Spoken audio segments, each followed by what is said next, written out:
Hello. Let's just do a very quick recap. March got dumped, / broken up with, / mutual. Still don't really know what that was, but there was a breakup. It was very traumatic at the time, but 6 months later, yeah, it was probably the best thing to happen at the time. The interesting thing is that we got back in contact. We're not together at all. We're trying to be friends because, well, I realised, and I think he realised, that we can still be good friends because we like a lot of the same things. We're a very good team when we play video games together. We make each other laugh. Like, we can still be good friends even if we're not a couple.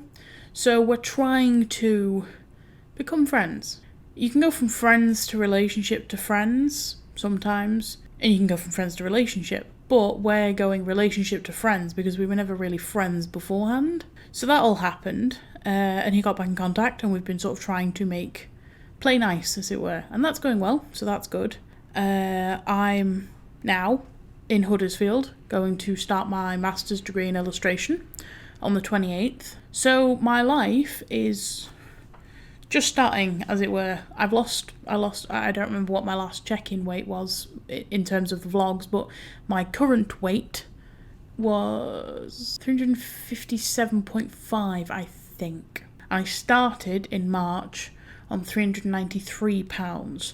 So I've lost a good chunk of weight. It's weird because I don't look massively different, I just feel different. But I'd definitely say my confidence is a lot higher. Maybe not just because of losing weight. I think these last 6 months I've really gotten to know myself more. I'm still learning.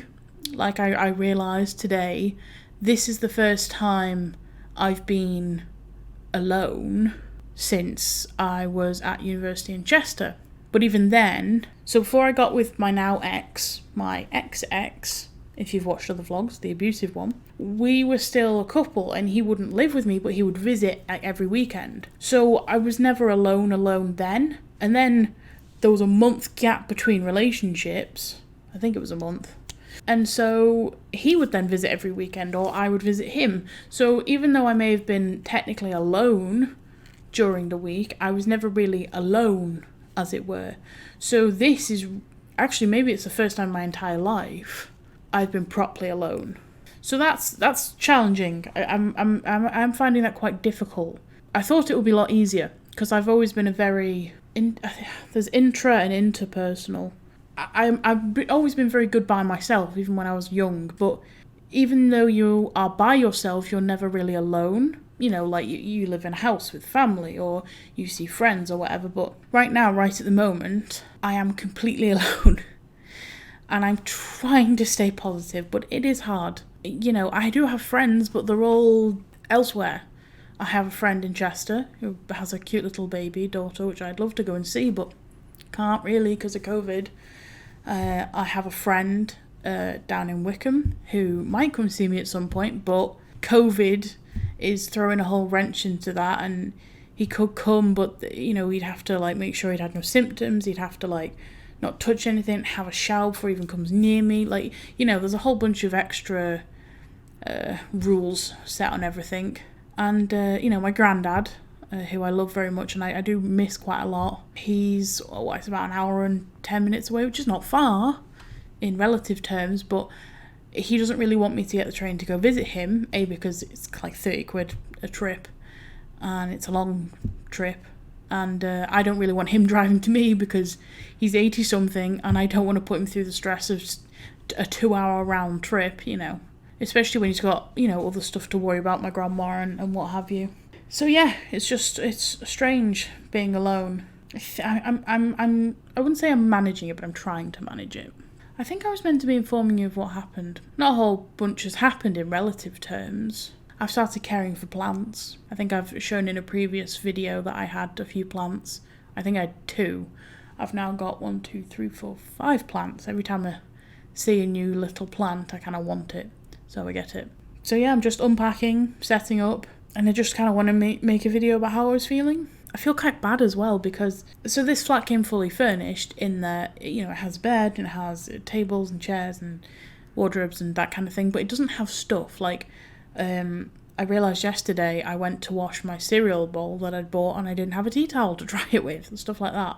I went to cut the pizza I'd bought, and I didn't have like a kitchen knife, I didn't have a sharp knife. Stuff like that, you know, you kind of don't think about. Yeah, I keep having to be like, I need more money, I need this, I need that, I need this, I need that, and I feel bad even though my granddad has previously told me we're good for it. That doesn't mean I don't, that doesn't mean I like spending money.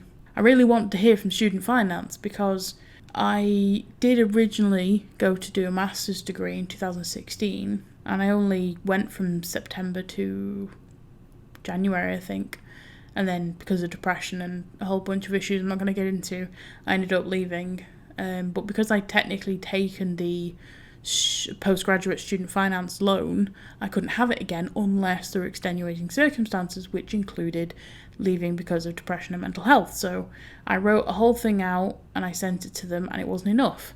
So I got my tutor from the course I left to corroborate my story, as it were, which she did great and really quickly as well. But it's been I think it's been 2 weeks now since I sent that to them. But if they do give me that loan, it will be a massive weight off my shoulders, because it's an £11,000 loan and the course is £7,500. So I'll have a good £3,000 to keep and use for, you know, I don't know, say I need a new mattress or something. I don't just have to run to Grandad and be like, oh, help me. And, you know, I can pay him back for things like he very kindly, I've just put stickers on it, but he very kindly bought me a Dyson fan. So stuff like that. It was like a £300 fan. I really want to be like, here's your money back, you know.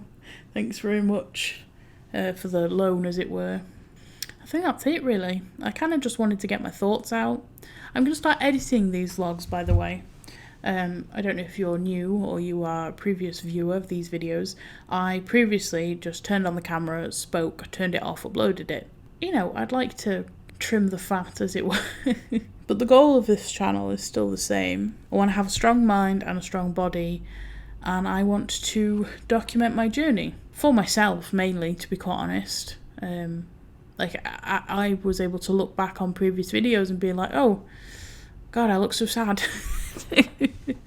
I've come so far, you know. It's a good way to remind myself that not all is doom and gloom, as it were. Like, I've already come very far in only 6 months, so I've got a year ahead of me. How much better will I be in a year, you know? What else is there? Oh yes, I'm going to be titling these episodically now. I previously was doing it as days, day 1, day 12, but because I wasn't doing them every day, I had to count the days in between and make sure I got the numbers right, and it was too stressful. So I'm just going to call them episodes. Episode 1, episode 2, blah blah blah.